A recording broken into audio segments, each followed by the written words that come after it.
Why Sweden? Well, 80% of Russia's international internet traffic goes through the country. And of course, Russia's not alone either in being subject to the allegations of high-profile snooping by the NSA.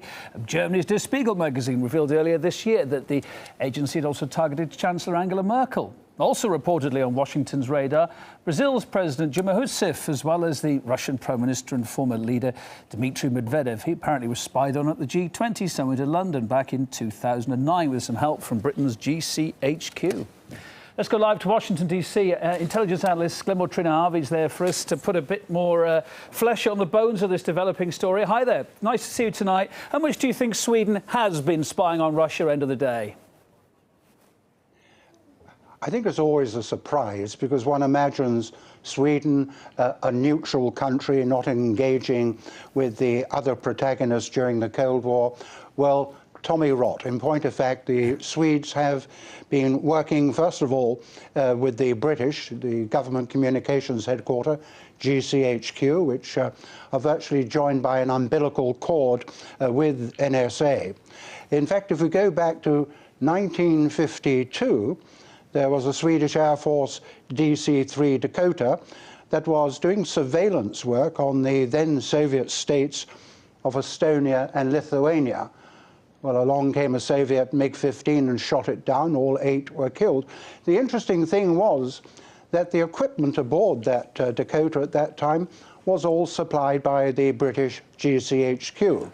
Mind you, back in 1981, when the Soviet Whiskey-class submarine 363 went aground, it had been spying on the Swedish naval port there, and of course that famously gave the title of the incident Whiskey on the Rocks.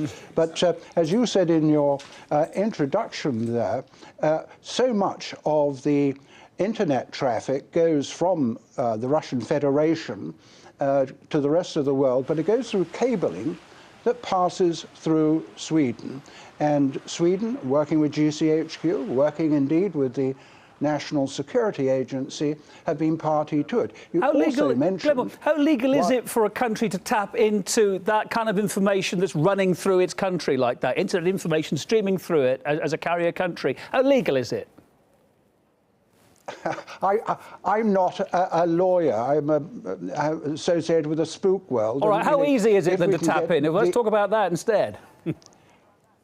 Oh, jolly easy, yes indeed. And in fact, the various nodes around the world, that's one of the reasons that the NSA, working with some of its contractors here in the United States, finds it quite so easily. The actual tubing, the cabling that goes through is very easy indeed. What can they glean from it? That we're talking about.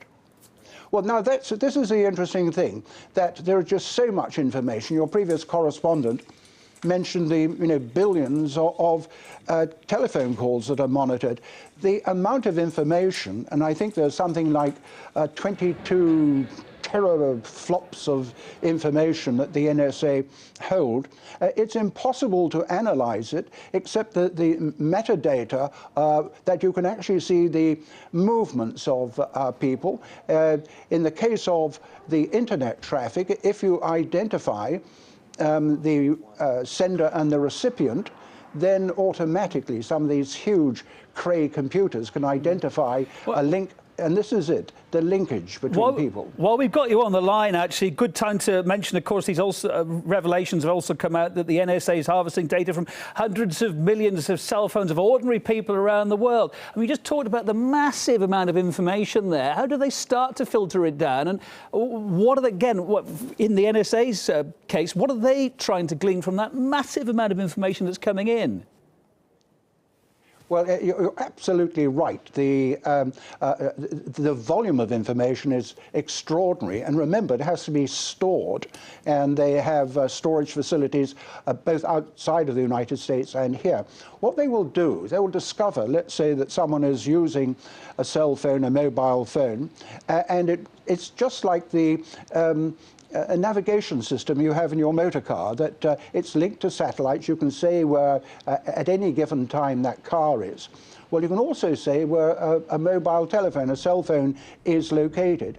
You can pick up that if the particular phone is one that you have an interest in, and you then know, you see the pattern of where it's been in touch with. So let's say a terrorist is communicating with one of his colleagues in Syria, what have you, then without knowing initially who the specific person they're in touch with, you start to develop a pattern. So of all those billions of calls, probably 95% of them just go into the hopper. They stay there because you know, the analysis goes back and you can see patterns emerging. And so it's said that unless you revert to good old-fashioned handwriting and live in a cave, you can't hide these days. You can be tracked anywhere. I think they called them golden days, didn't they? Glenmore Trenear-Harvey, thanks ever so much. Intelligence analyst on the line there from Washington. It was nice to see you. Thank you.